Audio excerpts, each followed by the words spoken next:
So here's what's happening in the District of New Jersey, a federal district with a storied past, a district that's prosecuted public corruption cases, but has also gone out of its way to protect its citizens from violent crime, from civil rights violation, from other legitimate federal crimes.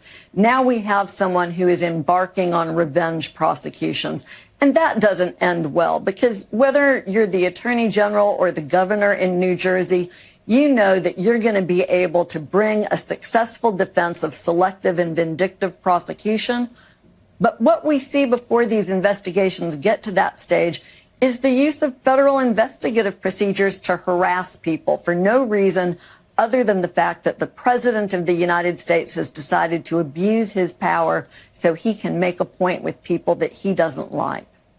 All right, is this legal stack? Okay.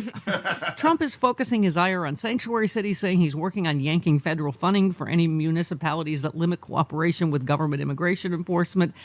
He posted, "No more sanctuary cities are disgracing our country. We're being mocked all over the world."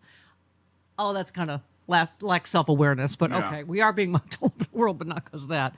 Working on papers to withhold all federal funding for any city or state that allows these death traps to exist. Can he do this? It's just, he says you're a gang number, he says you're a sanctuary city, and boom.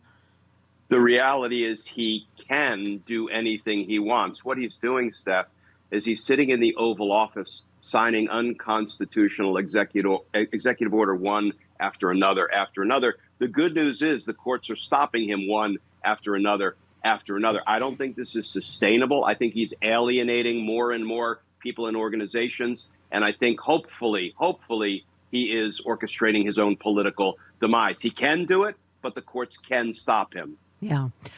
Here's a good news stack. Federal judge on Thursday ruled a defamation lawsuit against Trump from the Central Park Five can move forward. He had in the past called for the death penalty for the men during the 24 election. He falsely claimed they had pled guilty to killing someone.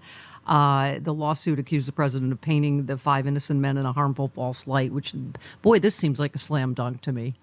It really is on the evidence. When you read the court's opinion, you know, the exonerated 5, which is what they should be called and what they are being called now, because somebody else admitted to the crime, said they had nothing to do with it, and DNA confirmed that this person who confessed to the crime committed the crime. And Donald Trump stands up and tells the nation anyway, they pleaded guilty, they hurt someone badly, and they killed someone. Lie, lie, and lie. So yeah. I think a jury won't even need a lunch break during deliberations to hold him financially responsible for defamation. Yep. So all these firings, obviously there's all these, cases we've talked about. My basic understanding is, doesn't there have to be cause for people to be fired? This is the latest one. A U.S. Space Force colonel was removed from her position as commander of the space base in Greenland after she disavowed J.D. Vance's remarks about acquiring Danish territory. She sent out an email disavowing his visit. She just concluded in the letter, "I commit that for as long as I'm lucky enough to lead this base, all our flags will fly proudly together." Well, that's controversial now, not going along with "we're going to invade you and illegally attack you," right? I mean... Yeah, there's so different kinds of federal government employees, whether you're civilian, military, whether you're permanent or probationary, have different kinds of legal protections and procedural protections. So it's not a one-size-fits-all question, Steph, but there's a process for each and every one to be terminated, and Trump is following none of those processes. So what that means is they will all have successful wrongful termination lawsuits to bring against the Trump administration, but they shouldn't have to be put through that. Yeah. You are a sexy liberal because you like to read books. This is a literary reference, Chris. All right, let's... Glenn says, who does this remind us of? They were careless people, Tom and Daisy. They smashed up things and creatures and then retreated back into their money and their vast carelessness or whatever it was that kept them together and let other people clean up the mess they made. Who said that? Fred Flintstone. No, it's from The Great Gatsby. Oh, okay. That's Scott Fitzgerald. Yes. Yes. Uh-huh. It does remind me. I'll think of it, Glenn, who it reminds me of. But, but you know what? And I want to give credit where credit's. I retweeted that because I saw it and it was brilliant. Yeah. Absolutely. It's true. If I have to listen to one more billionaire tell me to calm down, everything's going to be fine. It's like, And by the way, democracy is alive. I loved your post. You said democracy-loving people of Loudoun County, Virginia came out by the thousands for the Hands Off rally. I got to address the crowd. I don't know if I energized them, but they sure as hell energized me. We will not lose this fight for our democracy. So thank you for keeping up the fight.